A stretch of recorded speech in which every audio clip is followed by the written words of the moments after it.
কৰি আছে মই এটা কৈ যাম সকলো যুৱক যুৱতীয়ে নিৰ্বাচিত যুৱক যুৱতীসকলে মনোযোগেৰে শুনিব অহা 6 তাৰিখে ৰাজ্য চৰকাৰৰ শিক্ষা বিভাগে প্ৰাথমিক শিক্ষাৰ শিক্ষক শিক্ষয়িত্ৰীসকলৰ চূড়ান্ত ফলাফল ঘোষণা কৰিব অৰ্থাৎ আজি এই ঘোষণা কৰাৰ প্ৰক্ৰিয়া সমাপ্ত হ'ব 9 তাৰিখে আকৌ এবাৰ মই কৈছো যে 9 তাৰিখে আমি প্ৰাথমিক বিদ্যালয়ৰ শিক্ষক শিক্ষয়িত্ৰীসকলক নিয়োগ পত্ৰ প্ৰদান কৰিম তাৰ পিছতেই আমি নৱেম্বৰ মাহৰ ভিতৰতে পুলিচ কনিষ্টবলসকলক নিযুক্তি দিয়াৰ ব্যৱস্থা কৰিম পুলিচ কনিষ্টবলসকলক নিযুক্তি দিয়াৰ পিছদিনাখনেই আমি অন্তত আৰু 4000 আৰক্ষী পদৰ বাবে আবেদন পত্ৰও আহ্বান কৰিম অৰ্থাৎ নিযুক্তিৰ পৰম্পৰা আমি চলাই ৰাখিম যাতে অসমৰ যুৱক যুৱতী কেতিয়াও আশাহত হ'ব নালাগে এডিআৰই তৃতীয় বৰ্গ আৰু চতুৰ্থ বৰ্গ এই পৰীক্ষাৰ এটা প্ৰক্ৰিয়া আছে ৰিজাল্ট দিয়াৰ পিছত আমি লটাৰী বা ৰেণ্ডমাইজেশ্যনৰ জৰিয়তে ডিপাৰ্টমেণ্টসমূহ আবণ্টন কৰিব লাগে ডিপাৰ্টমেণ্টসমূহ আবণ্টন কৰাৰ পিছত ডাইৰেক্টৰেটবিলাক আবণ্টন কৰিব লাগিব আৰু ডাইৰেক্টৰেটবিলাক আবণ্টন হোৱাৰ পিছত আমি তেওঁলোকক ইণ্ডিভিজুৱেল পোষ্টিং দিব লাগিব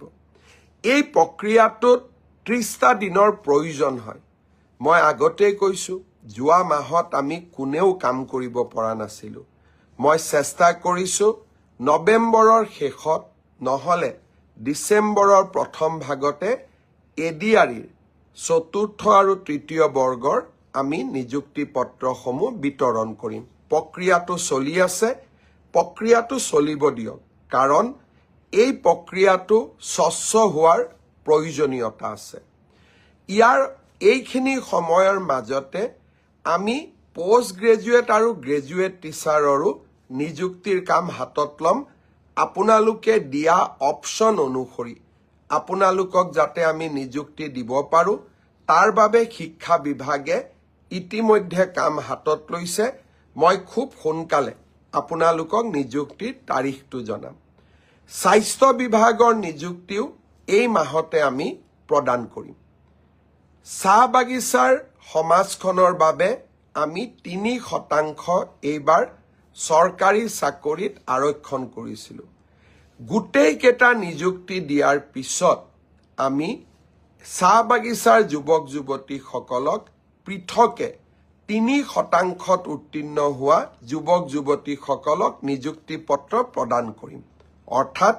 অহা 9 তাৰিখে আমি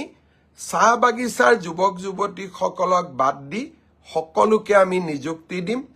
গোটেইখিনি নিযুক্তি পত্ৰ আমি একেলগ কৰি ডিসেম্বৰ বা নৱেম্বৰ মাহত সকলো চাহ বাগিচাৰ যুৱকক গুৱাহাটীলৈ মাতি আনি আমি একেলগে নিযুক্তি দিম যাতে ই সমাজখনত এটা সচেতনতাৰ সৃষ্টি কৰিব পাৰে অৰ্থাৎ মই উত্তীৰ্ণ হোৱা যুৱক যুৱতীসকলক অনুৰোধ কৰিম যে আমি নৱেম্বৰ মাহ আৰু ডিসেম্বৰ মাহৰ প্ৰথম ভাগতে আমি নিযুক্তিৰ প্ৰক্ৰিয়া সম্পূৰ্ণ কৰিম আপোনালোকে আমাক নিশ্চিতভাৱে সহযোগ কৰি যাব